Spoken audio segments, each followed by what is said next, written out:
Welcome everyone to episode 194 of Just Joshing. I am your host, Joshua Pentolaresco. I write stuff and podcast too. Today, my guest is Suzy Vadori, continuing the Aurora Award finalist series.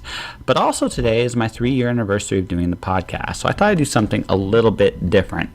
I am currently in Detroit, Michigan, and sitting beside me is my grandmother. How you doing tonight, Nana?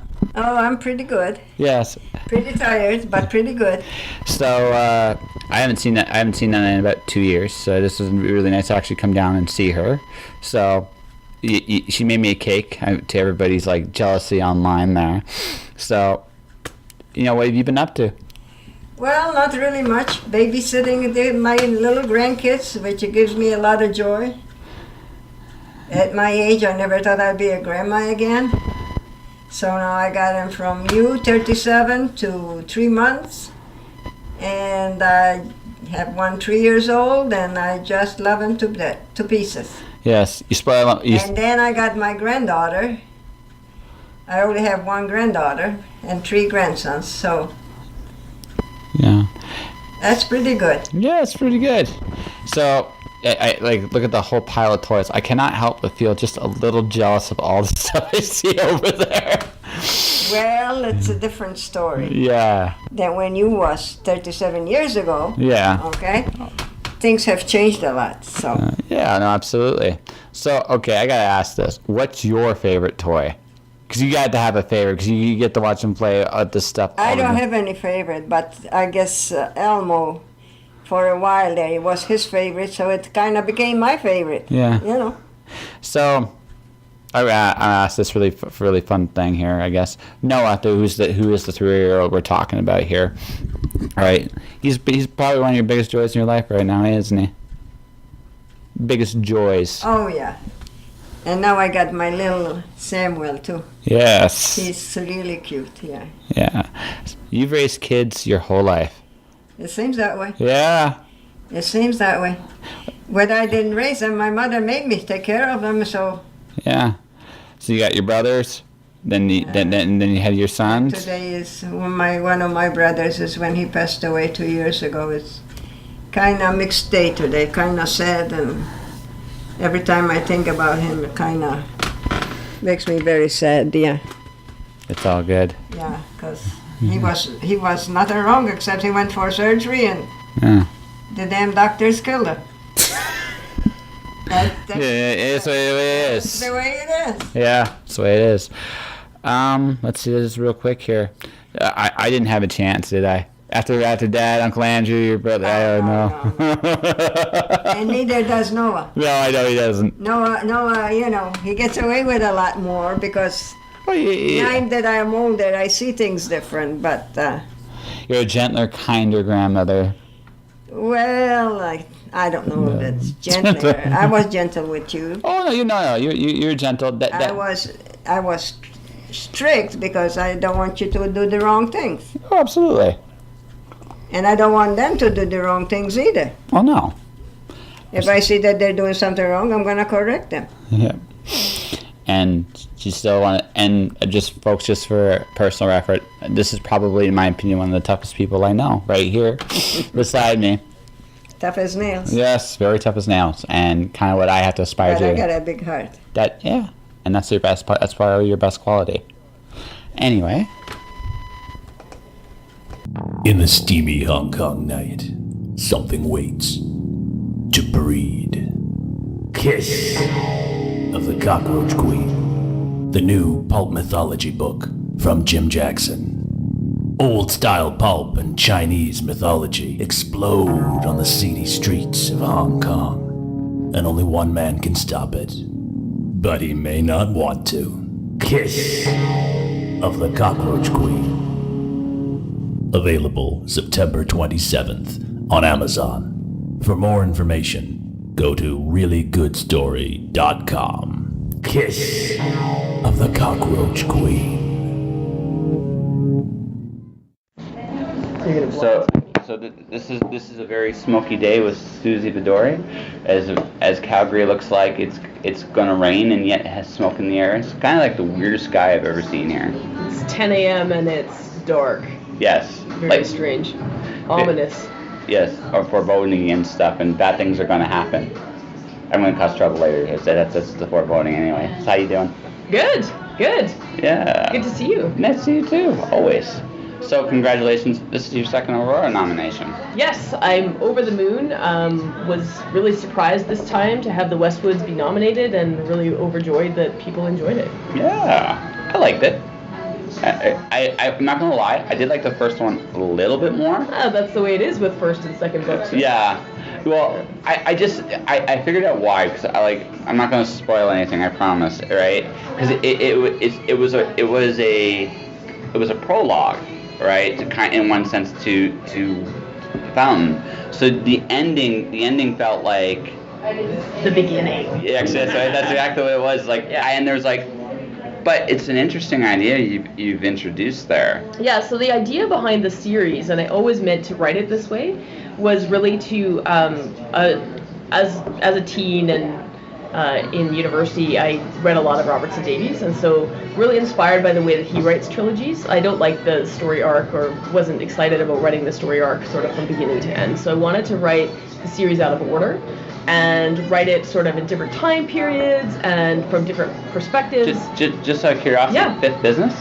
Yeah, definitely, all of That was the one I read in high school of his. It was a really interesting I read. think I've read them all, but it's been a lot of years. So that was what inspired me to write the series in the order that I did, and I always intended to do that. The issue is that because book 3 isn't out yet, what I ended up with was a book and a prequel. And so I've got a lot of people waiting for where the Fountain left off, and that's coming. It's coming in 2019, so don't worry, it's going to happen. Everything will get wrapped up. But it was really fun to write, and I think when the Fountain came out and kids and adults read it, and their number one question was, what is with Courtney, because she is so evil. And now I teach at writers' conventions and to schools, I teach about friendship and rivalry because of that character, because I've been asked to, because she is truly deserved to get wished away. But so I ended up getting to write her story, which I always wanted to do, but it kind of feels a bit like backstory until we get to the rest of the series.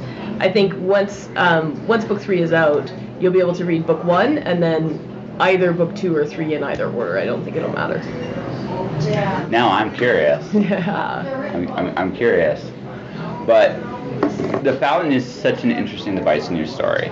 Because my big curiosity is, it only shows up once for people. Mm-hmm. So it was designed to help students, but where does it go when it's done? I guess you'll have to wait and find out. Yeah. Where does it go? The founder of the school planted the Fountain there for a reason. Yes. And he really felt like he wanted to give students everything that he didn't have in his life growing up, or everything that he did have, because actually he had a lot of advantages, because he could sort of magic himself into any situation, and you'll find out more about that. If you've read the Westwoods, there's quite a lot of that in there. So it kind of stemmed from, and I think we've talked about this before, but the original idea of it, I'm a mom of 3, and when I was writing The Fountain, I was sitting at home on maternity leave with my 3rd child, and I was like, wow, what are we doing to our kids? I want them to have everything in life, and that feels right, and that's how we parent now. But what are the consequences, and will they appreciate it when they grow up, and all of those things, right? And it's interesting, 'cause moving around as much as I have, I've seen it quite a few ways. It's tough because no one wants to go through all that hard, wonderful, fun stuff we went through. All of us have those hard moments, and no one wishes those moments on anybody. But it's those hard moments that kind of shape who we are, because it's in those moments you're kind of you're forced to go against the wall. Your back's against the wall. Who are you when you don't have certain things? What do you look for? What do you dig for? What do you find? Absolutely. And I think, growing up as a child of the 80s, I think I wasn't the center of my family, not the way that our kids are today. Yeah. And so, what does that do to you when you get older and you realize that the world doesn't revolve around you? I don't know, but I guess I'm about to find out. My kids are older now, so. So how old are you? How old are you? They're 12, 10, and 7. Yeah. You're about to get into the interesting ages. Yeah, definitely, where they start to separate. Right now, they're still fairly happy. The 12-year-old not so happy all the time to hang out with her brother and sister, but for instance, this weekend, after we're done here, I'm heading off to Edmonton, and My 10-year-old's in a 3-on-3 hockey tournament, first of the year, and my 12-year-old, she's a goalie in ringette, and she'll be at a camp there all weekend, so we're going there. Right? Oh, so yes, that's right. So this is the time of year. So hockey families scare me. And the reason I say that is I have gone into the crowds, and the kids are tamer than the adults. I look here the adults, I go, kill that guy. I've heard the stuff. I'm like, yeah, and that's not us as a hockey family for sure. We're the ones that sort of shy away from that, and sometimes that holds our son back, I'm sure, because we don't want to be on, certain teams or whatever, and we've seen it all. But really, we're just letting the kids drive. And again, back to the fountain, we're letting the kids drive. It's not about my dream. He wants to be in the NHL. Will he be? Statistics say absolutely not. So, it's really up to the kids and what they want to do and how far they want to push it. And I'll be right there behind them, but I have no interest in pushing them further than they want to go.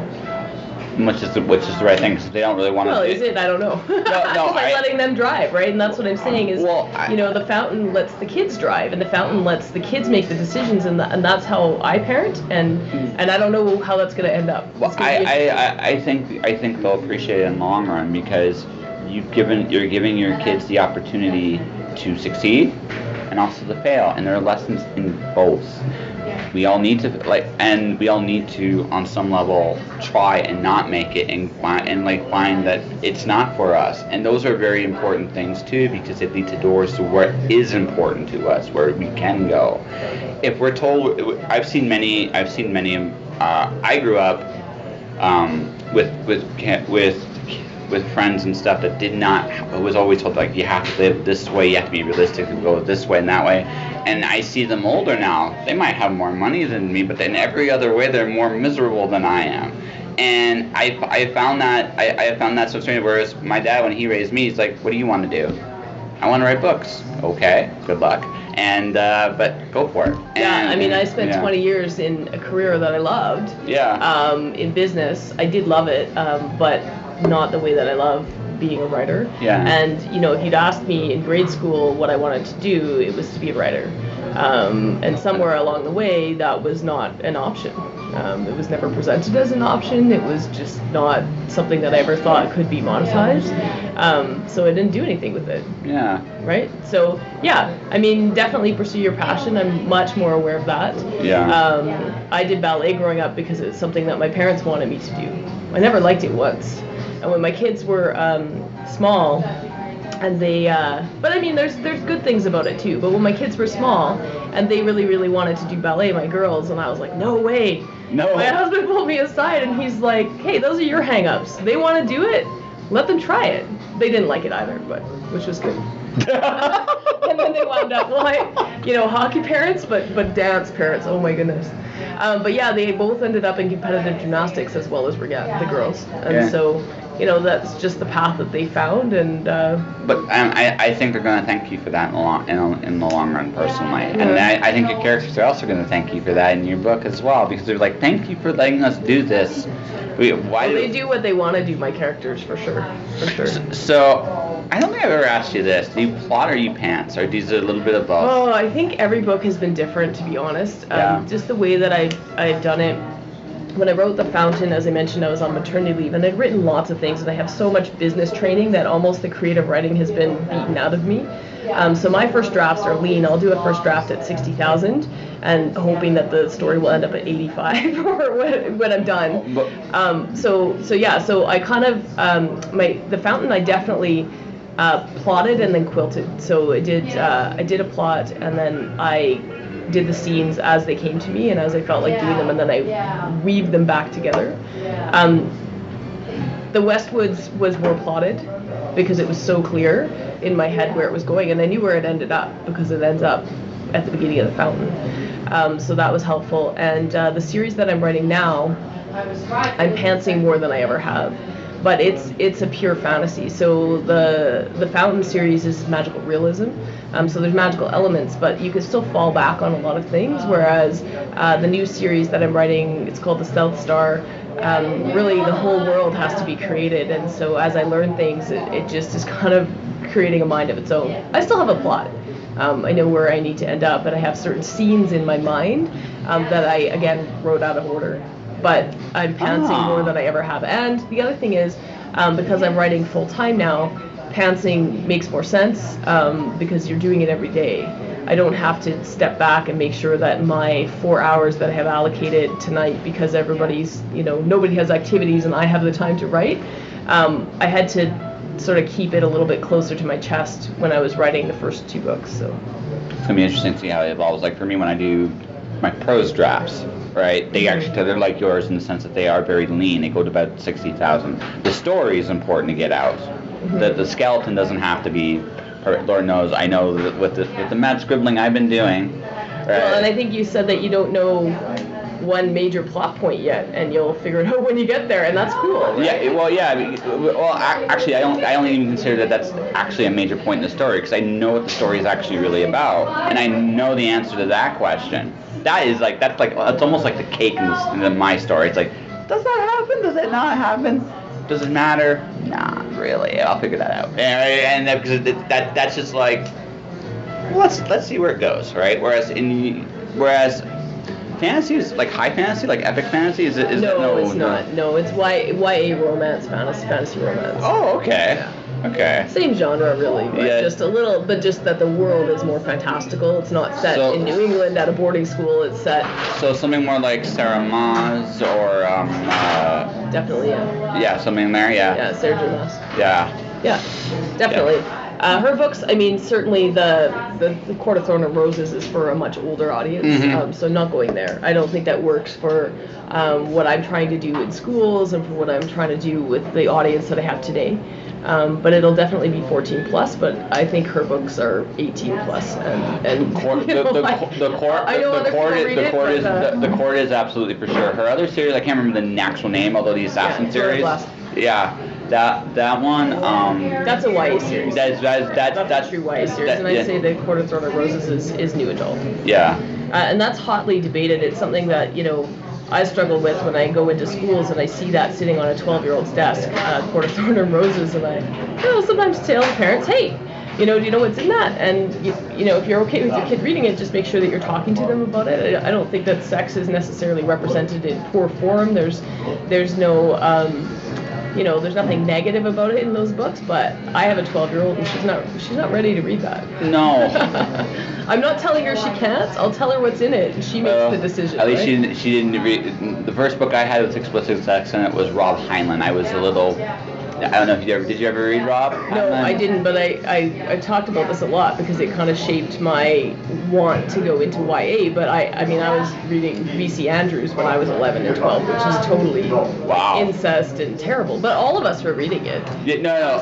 So I'm not really that worried about it, but like I said, when I sit down with my 12-year-old and give her a new series, I'll tell her, hey, here's what's in it, and then she can decide. She didn't decide to read The Hunger Games until this summer because I told her, like, it's about kids killing kids, and you might feel really sad, and that just isn't for her. Like, so she waited. When she read it, she was okay.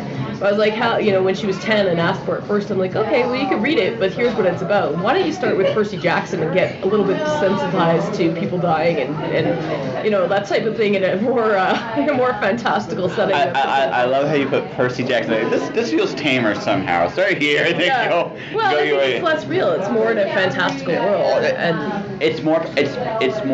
I consider like Percy Jackson's closer to like something like Hardy Boys or something that. But there is death. I mean, there's definitely death and violence. But I just felt like she could handle that a little bit better when she was 10. She's the kind of kid who gets nightmares. So like I said, I'm not trying to censor, and this is a conversation that's hot amongst authors. I definitely wouldn't censor my kids, but she censors herself. I tell her this is how you might feel if you read that series. Well, there's something to be said about like reading something before you're ready to read it. Right, and I mentioned Heinlein again. I had no idea what a Texas Star was until I read Heinlein. I probably didn't need to know that at 15. I'm just saying, it's just one of those things. I'm not gonna ask. Don't. Yeah, I did not need to know that. There's a difference between old Heinlein and new Heinlein. Old Heinlein's a little was written for my age group, and I just kept reading them, and it was just like, it wasn't my age group after a certain point, and it was just like, how did that happen? But that's yeah, and I think that's the danger of building a YA audience and then changing it up too far, and that's what I was talking about. Not writing in that 18 plus mode. I would never do that under this name, and I built such a. You just answered my next question, actually. So you would have pen names? I would if I was ever going to do that. My next series that I was planning to write originally when I first started writing was an adult series. It was a thriller series, and I got about 30,000 words in. While I was kind of waiting for edits on The Fountain and working through that process when I had spare time. I had started this other one. I had this really strong idea and some plot twists and some really cool things that were going to happen. And then when I actually released the Fountain series and I started building my career as a young adult author and the things that I'm into, I support Kids Help Phone. I work in schools. I've started a writing program in schools for lunch hour and after school.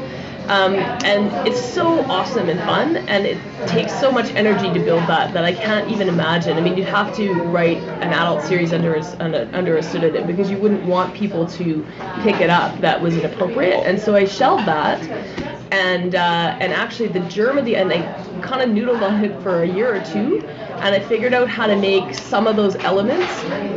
The things I was really excited about will be in my next series, but it's a YA series. It's completely different. It has nothing to do with the other series, but some of the elements, the way that they communicate and things like that are all things that I was excited about to write in that adult series, and I'll never write that series.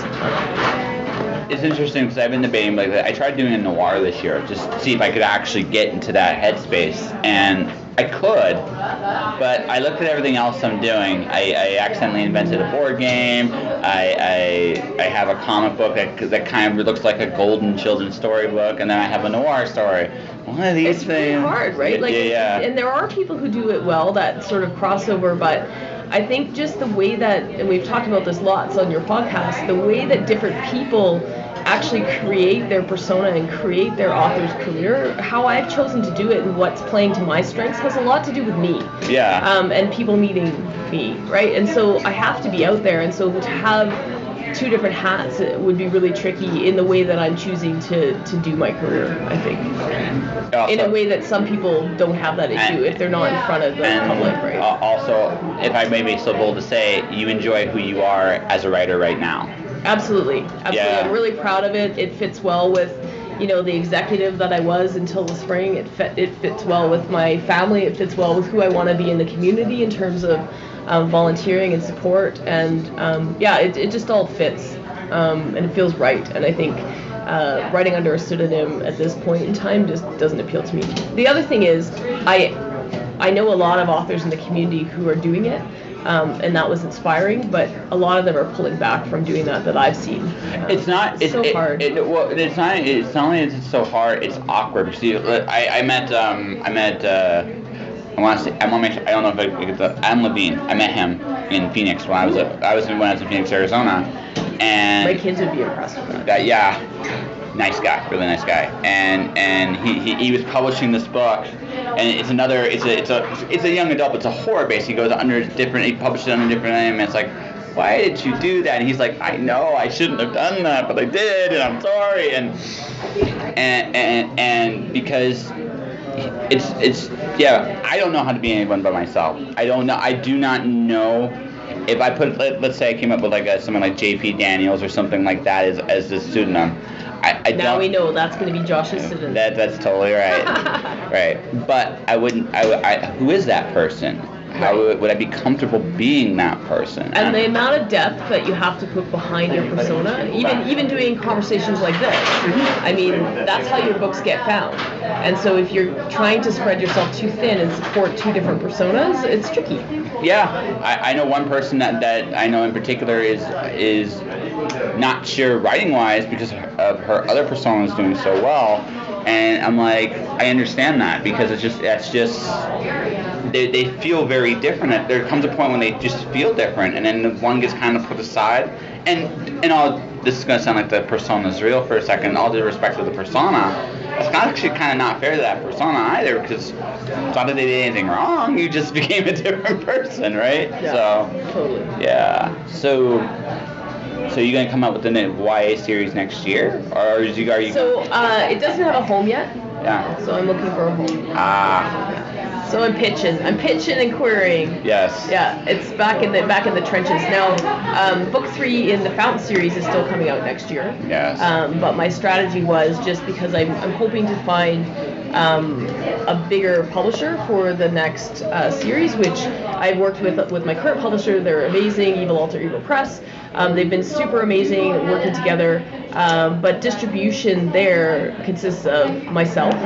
And so I've kind of reached a ceiling in Canada where I'm doing as much as I can physically handle in terms of supplying books and things like that. And so I'm ready to go on. And, it only helps them. And they've been very supportive. So, so working on the new series. I have the first book in the new series ready, and it is being shopped right now. And then I am putting out Wall of Wishes, which is book 3 in the Fountain series with Evil Alter Ego Press next year. No, I'm really intrigued. I think I'm looking forward to reading that. Actually, I'm curious how you tie that all up. I have some personal theories in my head, but we'll see what you actually go with. But the answer is yes. It will all be in there.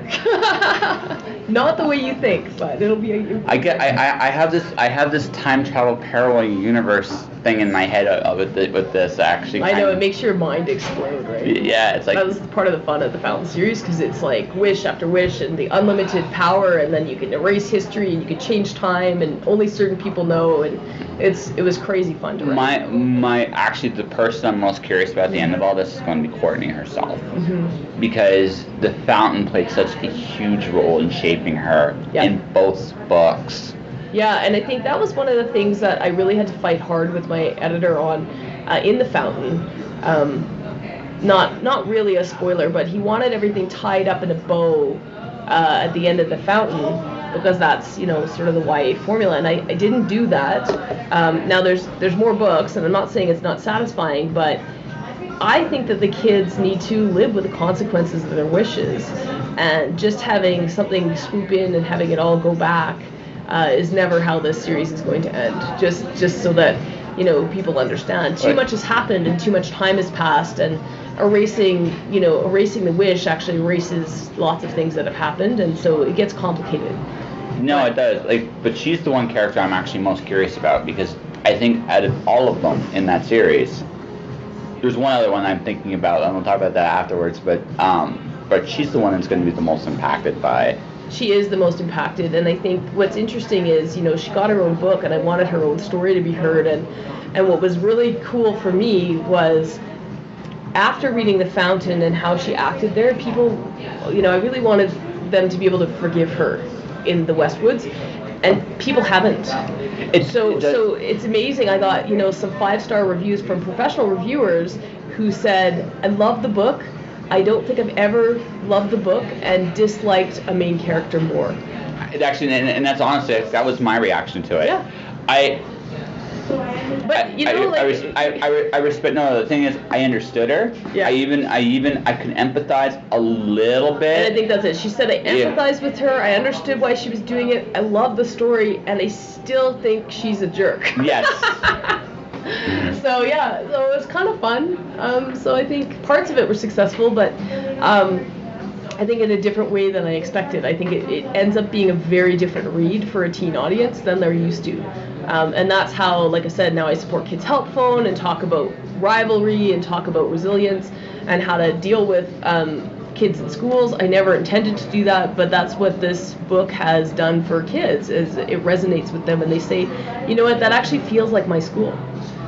Some adults take offense to the, I hate even saying it, but it gets called Mean Girls or something, and that's not what I intended to write. In fact, these are real people, and they could be real people, and they're not just stock Mean Girls, but they have their own reasons for doing what they're doing. Well, it's funny, because one of the biggest things about being a teenager is how uncomfortable you are, and when you find yourself measured up against somebody who's better than you on some level. Yeah. Especially if this is what you want, or in anything else, or so you see, or your world will end.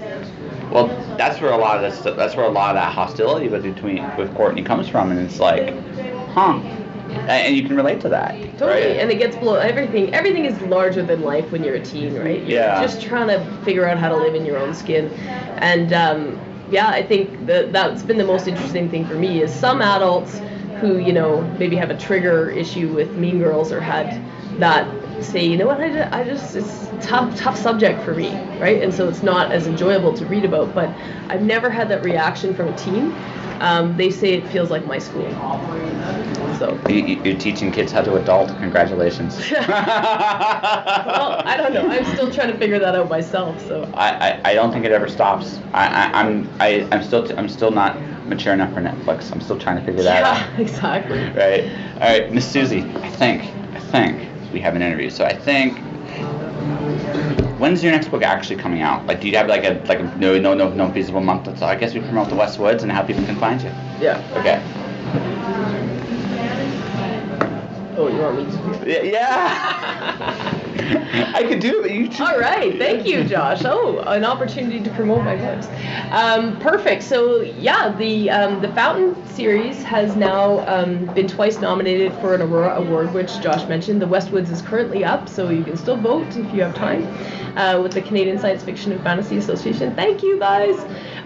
It's also been given 5 stars from Reader's Favorite out of the States, the series, and as well the San Francisco Review of Books just picked it up last month and gave both books in the series 5 stars. So exciting times. You can pick them up on Amazon, anywhere online, or Chapters in Calgary. And how can people find you? You can find me at Suzy Vadori, that's SUZYVADORI.wordpress.com. And that was my conversation with Suzy Vadori, everybody. So Suzy, I'm rooting for you. I really am. I think you deserve it, and I hope in a week or so, and this is all over, you'll have an award to accompany your nomination from last year. So hey, best to you. I'm rooting for you. And that'll do it for this episode of Just Joshing. 3 years. It's actually an incredible ride.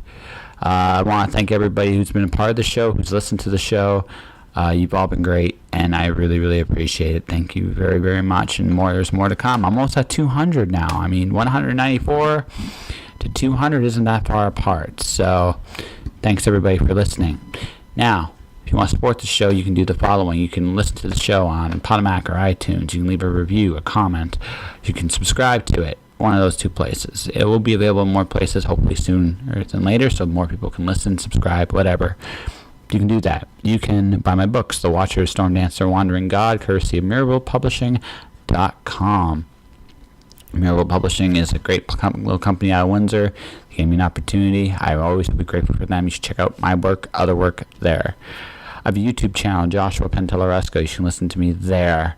Any way you do it, greatly appreciated. If you just like the show, you just like the show. Thank you very much for listening. All right. Stay inspired out there. Don't do anything I wouldn't do, or don't get caught. All right? All right. See you next time. Josh.